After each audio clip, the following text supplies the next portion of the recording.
Saúdo a igreja com a paz do Senhor. Graças a Deus por tudo que o Senhor tem nos dado, por mais uma oportunidade que temos de estudarmos mais uma lição nesse trimestre. Hoje estudaremos a lição número 8, que tem como tema edificados sobre o fundamento dos apóstolos e dos profetas. Graças a Deus por essa lição, que tem como texto áureo edificados sobre os fundamentos dos apóstolos e dos profetas, de que Jesus Cristo é a principal pedra de esquina, que está em Efésios capítulo 2 e o versículo 20. A verdade prática da nossa lição diz que Jesus Cristo é a pedra basilar da igreja, que está edificada por meio dos ensinamentos dos apóstolos e do testemunho dos profetas. Glória seja dada ao nome do Senhor.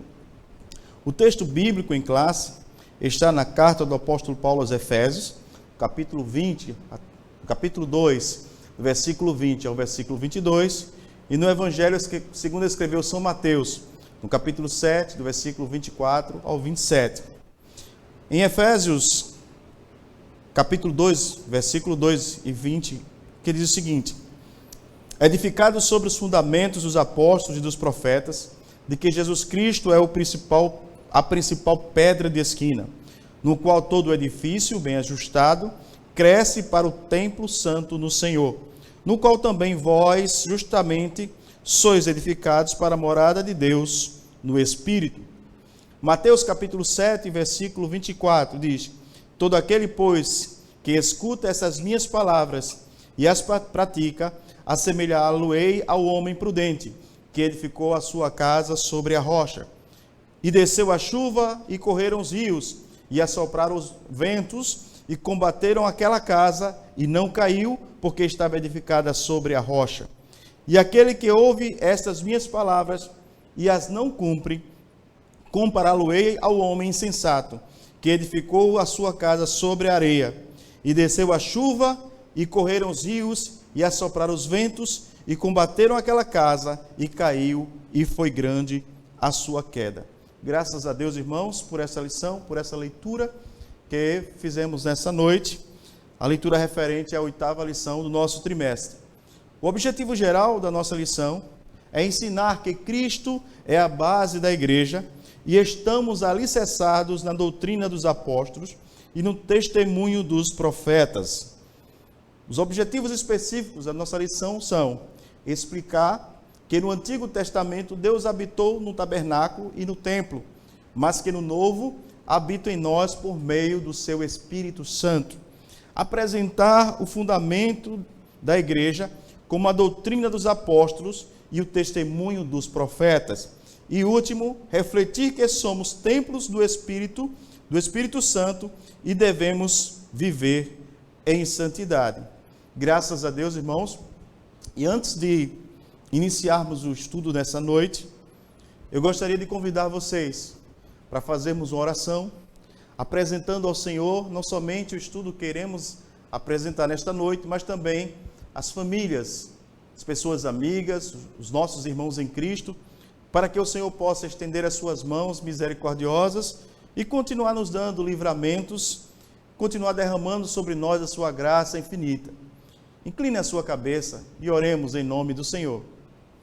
Justo e eterno Deus, Pai amado, Senhor bendito, nós assim, Senhor, te louvamos e te agradecemos por todas as bênçãos que tem nos concedido, pela oportunidade singular, Senhor, que temos de estarmos na tua presença, aprendendo a tua palavra. Deus, dai-nos entendimento e sabedoria, para que possamos, Senhor, em teu santo nome, ensinar e aprender. Pai amado, abençoa as pessoas amigas, os nossos irmãos em Cristo, cobre-os com teu sangue, Senhor, e nos dá livramento. Ó Pai bendito, nós assim te louvamos e te agradecemos no nome do teu Filho Jesus, aquele que vive e que reina para todos sempre. Amém. Amém. Graças a Deus, porque vamos estudar uma lição maravilhosa, a lição 8 do nosso segundo trimestre de 2020. E antes de estudarmos a lição, eu quero dizer a você que assistam os nossos vídeos, assistam os comentários, porque é muito importante nesses dias difíceis, para que o crente possa ter suporte teológico, suporte espiritual, para que ele possa ter conhecimento da palavra de Deus, precisa buscar o entendimento da genuína palavra do Senhor. Então a lição de hoje, a oitava lição desse trimestre, está dividido em três pontos. O primeiro ponto da nossa lição fala sobre um edifício espiritual. O segundo ponto da nossa lição trata sobre o fundamento, apóstolos e profetas. E o terceiro ponto da nossa lição fala sobre edificados para morada de Deus. Então nós vamos fazer essa abordagem dentro desses três aspectos da lição.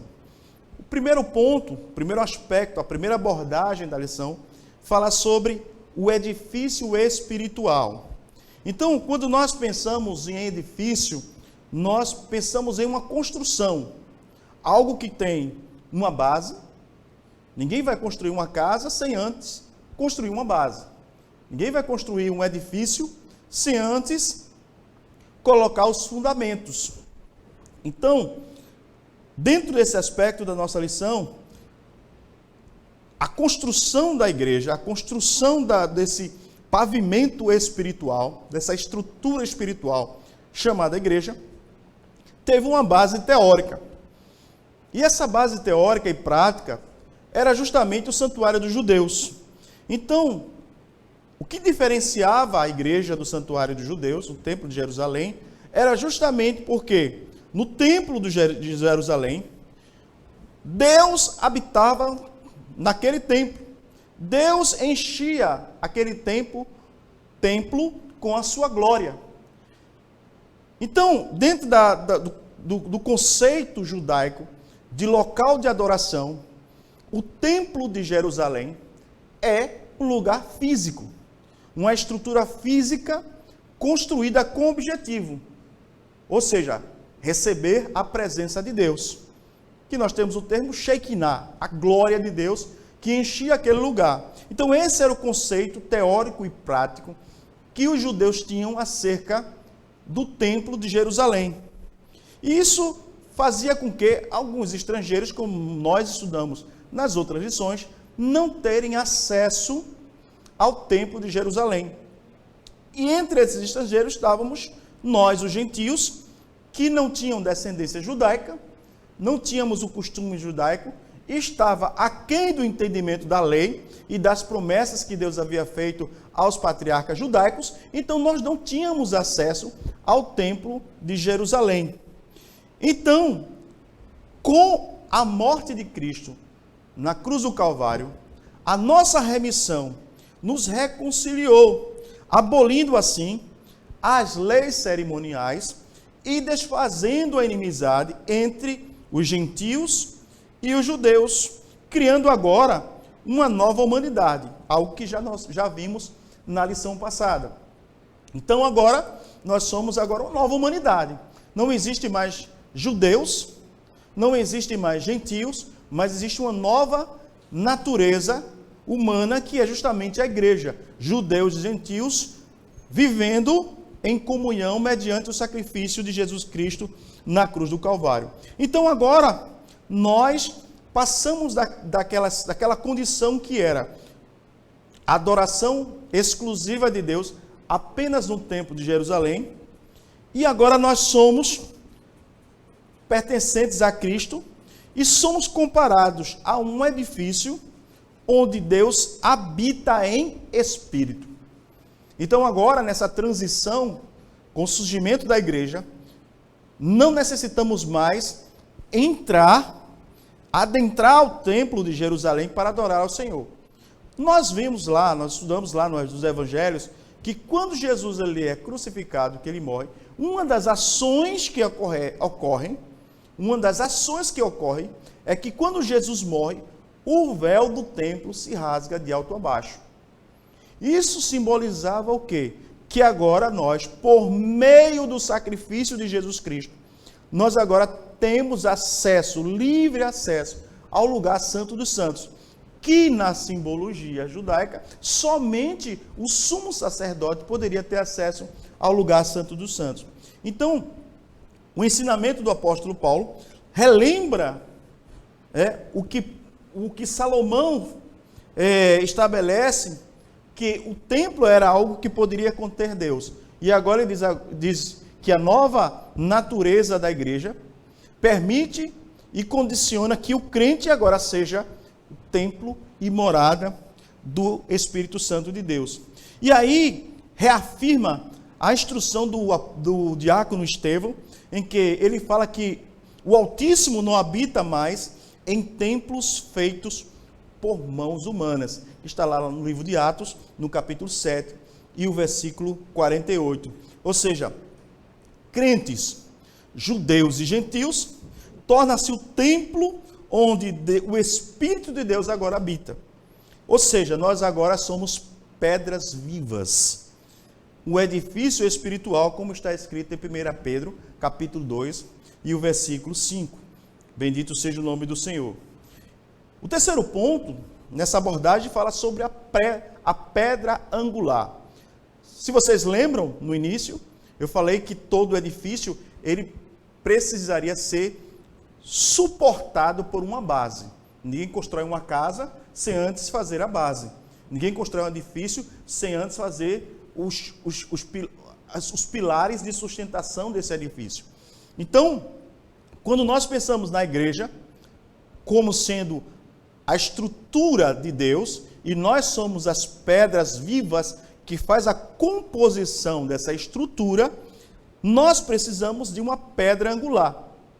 Então, o que seria essa pedra angular? É a pedra onde todo o fundamento ele se apoiava. E tem um detalhe, que além desse fundamento, dessa construção, apoiar sobre essa pedra angular, que em algumas construções chegava a ter 12 metros por 12 por 12, ela servia de sustentação e também de esquadro. Assim, no seu nivelamento, toda a estrutura, todo o edifício, ele crescia dentro daquele parâmetro especificado pela pedra angular. Então, ela não era somente a pedra de suporte de toda a construção, ela também servia de parâmetro, bendito seja o nome do Senhor. Ou seja, ela era a pedra mais importante. Se essa pedra não estivesse devidamente nivelada, esquadrinhada, toda a estrutura que fosse construída sobre ela não teria um ajustamento. E essa pedra principal, essa pedra angular, é o próprio Jesus. Bendito seja o nome do Senhor. Então, nesse conceito de pedra angular, Cristo, ele se revela como uma pedra principal. Ou seja, tendo que estar nivelado com o quê? Com a vontade soberana de Deus. Então, Cristo estava nivelado com as profecias messiânicas, estava nivelado com as promessas de Deus, com os planos de Deus para a humanidade, fazendo assim o sacrifício perfeito.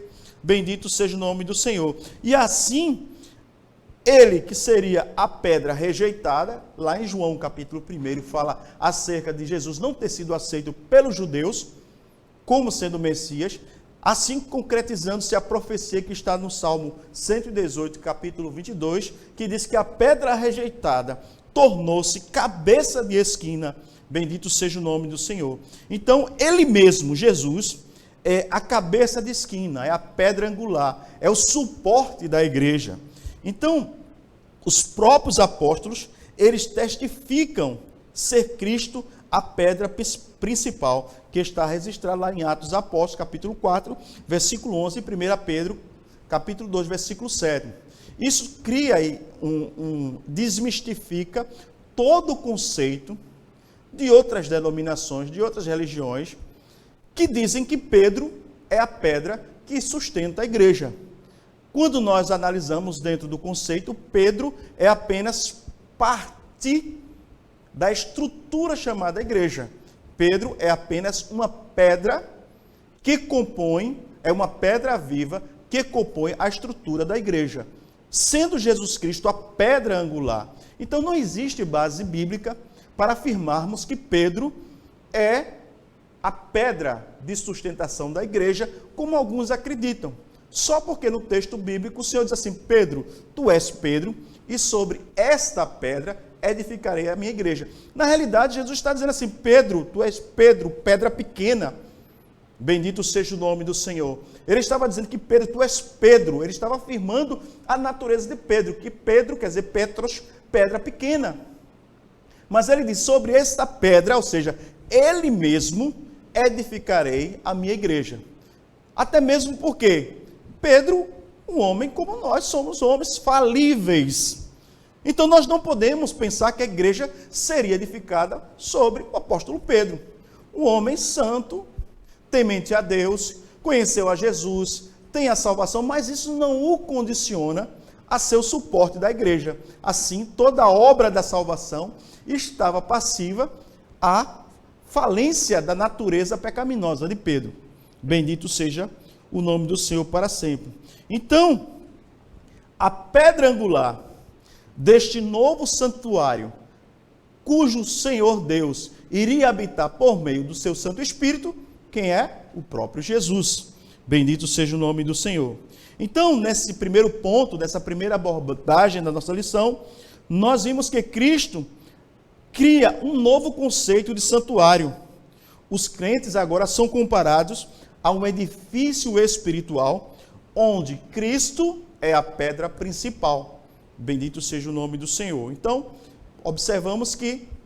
entendemos que Cristo é a base da igreja, a pedra fundamental, a pedra angular, e a igreja é o edifício espiritual que foi construído por Deus para que o Espírito Santo pudesse habitar. O segundo ponto da nossa lição fala sobre fundamento apóstolos e profetas. E aí, nesse segundo momento, nós iremos estudar o conceito de apóstolo, sua doutrina e os seus testemunhos. Então, o que é um apóstolo? Nós podemos observar hoje em dia que existem ministérios e alguns se intitulam apóstolos.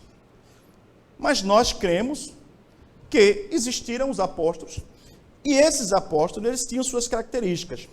O termo apóstolo, do grego, ele quer dizer enviado, mensageiro. Então é aquele que tinha uma mensagem. Quando Jesus ele vem ao mundo, os evangelhos, eles mostram que Jesus começou a convidar os seus apóstolos, aqueles que iriam levar a mensagem do evangelho após a sua morte. Então, esses apóstolos, eles tinham uma missão, eles seriam os enviados de Deus. Eles seriam o mensageiro de Deus, porque no plano da salvação, Jesus seria o agente remidor da nossa condição pecaminosa, e os apóstolos seriam aqueles que seriam os emissários, seriam os mensageiros, aqueles que levariam a mensagem do evangelho para todas as pessoas. Então, esses apóstolos estavam centrados na natureza da missão de Cristo, que era propagar o evangelho, como está em Hebreus capítulo 3, versículo 1, e 1 João capítulo 4, versículo 14. Nos evangelhos sinóticos, nós temos o termo se referindo aos 12 escolhidos. Está em Mateus, e Marcos e Lucas. Bendito seja o nome do Senhor. E eles também tinham uma característica. Eles foram testemunhas oculares. Eles presenciaram, estiveram com Jesus, eles viram os milagres. Então, eles viram a sua morte, eles contemplaram o seu ministério, eles viram a sua ressurreição. Então, os apóstolos, 12 que seguiram a Jesus, tinham essa característica. Foram chamados pelo próprio Jesus para o ministério apostólico. E este ministério apostólico foi confirmado pela palavra de Deus com o compromisso de instruir a igreja, como está no livro de Atos, capítulo 6. Então são aqueles que foram. O que eram os apóstolos? Foram os 12 comissionados por Jesus para ensinar a igreja primitiva, levar a mensagem do evangelho e estabelecer o fundamento da igreja. Bendito seja o nome do Senhor. Ou seja, os fundamentos doutrinários da igreja. Bendito seja o nome do Senhor. Então, dentre aspectos, nós temos quem eram os apóstolos? Chamados pelo Senhor, tinham uma missão, tinham o objetivo de doutrinar a igreja, e dentro do aspecto de doutrinar a igreja, nós temos a consideração de que eles, para poder doutrinar a igreja, eles receberam a doutrina, o ensinamento do próprio Jesus. Nós observamos que Jesus começa o seu ministério profético com 30 anos, é crucificado aos 33. Durante 3 anos, esses homens, esses 12 chamados, eles receberam de Jesus o ensinamento. Eles tiveram, dentro do aspecto pedagógico, eles tiveram a teoria e a prática ao mesmo tempo. Então, Jesus trouxe para os 12, as evidências da sua natureza e mostrou aos discípulos, ensinou aos discípulos, dentro do contexto da época, como seria a doutrinação da igreja após a sua morte. Então, dessa forma, esses fundamentos que foram estabelecidos por Jesus, as bases doutrinárias, elas não poderiam jamais serem violadas. Bendito seja o nome do Senhor. E acerca disso, o Senhor nos chama a atenção lá em Lucas capítulo 21 e 33, que quando ele afirma que as minhas palavras não hão de passar.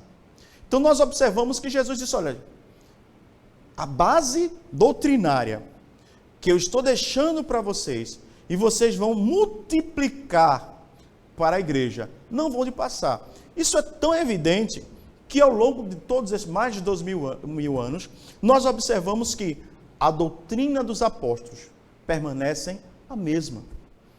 Sabemos que existem muitas pessoas que se auto-intitulam apóstolos, existem alguns que se apropriam do conceito de igreja, mas quando nós analisamos pelo texto bíblico, nós observamos que muitas igrejas permanecem na doutrina dos apóstolos. E é isso que diferencia a igreja do Senhor Jesus das seitas e das heresias que existem pelo mundo.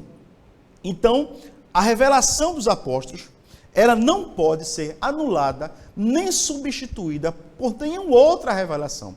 O apóstolo Paulo nos adverte sobre isso. E ele diz assim, que se ainda um anjo descer do céu e traga outro evangelho, que não é esse evangelho de Jesus Cristo, nós devemos considerá-lo como anátema, quer dizer, maldito.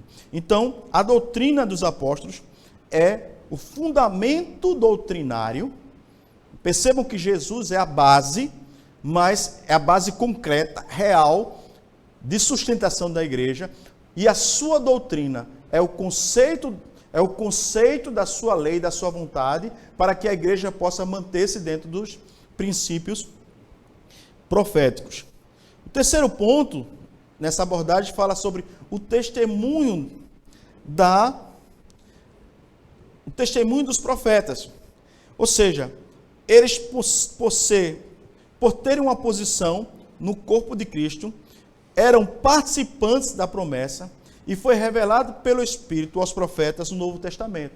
Então, além de serem os mensageiros, além de serem os responsáveis, serem os multiplicadores da mensagem do Evangelho, eles tinham o peso do testemunho. Eles poderiam ensinar e pregar acerca daquilo que eles tinham testemunhado, daquilo que eles tinham vividos. E esses profetas neotestamentários, esses mensageiros proféticos, eles falavam inspirados pelo Espírito Santo. Tanto é que quando nós estudamos a história da igreja, e quando ocorre o dia de Pentecoste, os discípulos do Senhor, os apóstolos, após o dia de Pentecoste, eles mudam completamente a sua estrutura de mensagem, de pregação, cheios do Espírito Santo de Deus, trazendo uma mensagem diferenciada. Então, nesse segundo ponto, nós observamos que, primeiro, a igreja está edificada sobre a pedra angular, que é o propósito que é de Cristo, e o fundamento é a doutrina dos apóstolos e o testemunho dos profetas bíblicos neotestamentários. Chegando ao último ponto da nossa lição, nós vamos ver como somos edificados para a morada de Deus. Então, nessa última abordagem, nós veremos que nós somos edificados para a morada de Deus. Então, o verbo, ele dá a entender que nós estamos sendo edificados, é um processo. É um processo que tem começo, tem meio e tem fim. Então ele diz que nessa abordagem nós veremos que o edifício está bem ajustado, claro, porque nós temos Cristo como pedra angular, nivelado no nível e no prumo da vontade de Deus. Esse edifício espiritual é o templo e morada do Senhor por meio do seu Espírito, a morada do Altíssimo. Então vejam só, qual o fundamento que nós temos para dizer que somos um edifício bem ajustado? Por quê? Porque todo edifício bem ajustado, ele cresce em um processo contínuo, sem interrupções. Então, o crescimento da igreja, bem ajustado, nivelado, os pavimentos vão sendo construídos, e não há nenhum problema. A exemplo disso, se nós fizermos uma abordagem contemporânea, toda a construção, se ela não estiver devidamente ajustada, ou seja, se não houver um estudo do solo, se não houver um estudo da estrutura dos materiais que serão utilizados na construção, se não houver um estudo do nivelamento, quando você começa a construção, o prédio ele começa a inclinar, ele começa a cair. Por quê? Porque ele não está bem ajustado. Não é verdade? Então, esse edifício, que é o edifício chamado igreja, ele está bem ajustado. Então, além de estar bem ajustado, as partes desse edifício, elas precisam ter harmonia, como está lá escrito em Colossenses capítulo 2, versículo 2. O que é isso? O que eu quero dizer? Nós somos o corpo de Cristo. E todos os órgãos do corpo, eles precisam estar em harmonia. Se nós observarmos dentro do nosso aspecto, as mãos precisam estar em harmonia com os pés, com a cabeça. E todo movimento que nós fazemos, tudo que falamos está de forma sincrônica, organizado harmonicamente, porque está sendo controlado pela nossa cabeça. Todos os nossos movimentos, as nossas ações são controladas pelo nosso cérebro. E a igreja ela é comparada a um corpo cuja cabeça é Cristo.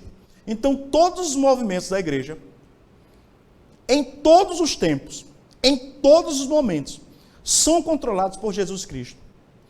Isso independente de qual é a cor da sua fachada, independente de qual é a sua denominação, independente de qual é o seu conjunto de doutrinas, se essas doutrinas estão fundamentadas em Cristo Jesus, não importa qual tipo de batismo que essa denominação usa, isso não importa, mas importa que essas doutrinas estejam fundamentadas na pedra angular, que é Jesus. Existem os costumes humanos, os costumes das igrejas, os costumes que são baseados pela época da igreja, que mudam, que vão mudando com o passar do tempo. Exemplo disso é o momento presente. Nós, a igreja, nós estamos usando tecnologias que no passado nós condenávamos. Mas hoje nós estamos fazendo uso dessas tecnologias para anunciar o evangelho. Isso é o quê? Costume, isso não é doutrina. Calçar uma sandália, calçar um sapato, isso não é doutrina, isso é costume. O falar, o agir, a saudação não é doutrina, é costume. Então, tudo que é costume é passageiro. Mas a doutrina é eterna. A doutrina veio de Deus e vai voltar para Deus. Então, todas as igrejas que estão estruturadas em Cristo Jesus, que assimilam a doutrina dos apóstolos, essas igrejas vão crescer estruturadas, serão um edifício bem ajustado para a glória do Senhor. Então, a necessidade de estarmos ajustados justamente com o quê? Com a doutrina. Com a doutrina de quem? Com a doutrina dos apóstolos. Nos livrando dos ensinamentos errôneos que estão sendo disseminados aí aos quatro cantos, acerca daquilo que não é igreja. Bendito seja o nome do Senhor, porque igreja, o que é igreja? Igreja é aquilo que foi edificado por meio da morte de Cristo Jesus, que considera Cristo como Filho de Deus, sendo Ele o próprio Deus. Bendito seja o nome do Senhor. Então, qualquer denominação que nega a deidade de Jesus não é igreja. É uma seita, é uma heresia que está fora dos fundamentos apostólicos. E é esse cuidado que nós vamos ter que ter nos últimos dias, porque há muitos ensinamentos que estão disfarçados de ensinamentos bíblicos cristãos, que estão disfarçados de doutrina bíblica, mas dentro dos seus conceitos estão introduzidos de doutrinas de demônios. A respeito disso, quando nós começamos a fazer pesquisas, e muitas vezes utilizamos a internet, nós observamos que existem muitas denominações que dentro do seu compêndio de doutrina está incluso doutrinas de demônios, que negam a natureza de Deus, que negam a natureza de Jesus, que negam o sacrifício da cruz do Calvário. Então nós temos que ter muito cuidado com relação a isso. Bendito seja o nome do Senhor. E para finalizar, nós somos agora o quê? A morada de Deus, a morada do Altíssimo. Ou seja, fazendo uma alusão ao tabernáculo, ao templo construído por Salomão, nós agora somos morada de Deus. Nós agora somos habitação do Espírito Santo, lugar de habitação permanente, onde Deus tem íntima comunhão conosco, onde Ele reside individualmente em cada cristão, como ocupando o seu corpo inteiro, formando assim a igreja dos judeus e a igreja dos gentios. Que o Senhor nos ajude, que o Senhor nos abençoe. Que nós possamos ter zelo pela palavra de Deus. Que nós possamos ter fome de aprendermos a palavra de Deus. Porque a fome alimenta o nosso espírito. E a nossa alma se alegra com isso. Que o Senhor nos ajude e que o Senhor nos abençoe. Agora eu convido você a inclinar a sua cabeça, para que nós possamos orar e agradecer ao Senhor por tudo que Ele tem nos dado. Para que o Senhor possa nos dar uma semana de paz e tranquilidade, e para que em seu nome possamos ir e vir para a glória dEle. Inclina a sua cabeça. Justo e soberano Deus, Pai amado, nós te louvamos, Senhor, e te agradecemos por esta oportunidade que tivemos, de mais uma vez estarmos reunidos, para aprendermos um pouco acerca da Tua Palavra. Eu te peço, Senhor, pela vida dos ouvintes, para que a Tua Palavra possa encontrar, Senhor, repouso nos corações e possa trazer entendimento dessas pessoas acerca da Tua vontade soberana, acerca do Teu plano milenar. Ó Pai amado, Pai eterno, nós te louvamos, Senhor, e te agradecemos por tudo, e no nome do Teu Filho Jesus, aquele que vive e que reina para todos sempre. Que a graça do nosso Senhor Jesus Cristo, o amor de Deus e as divinas consolações do Santo Espírito estejam sobre todos nós, hoje e para todos sempre. Amém.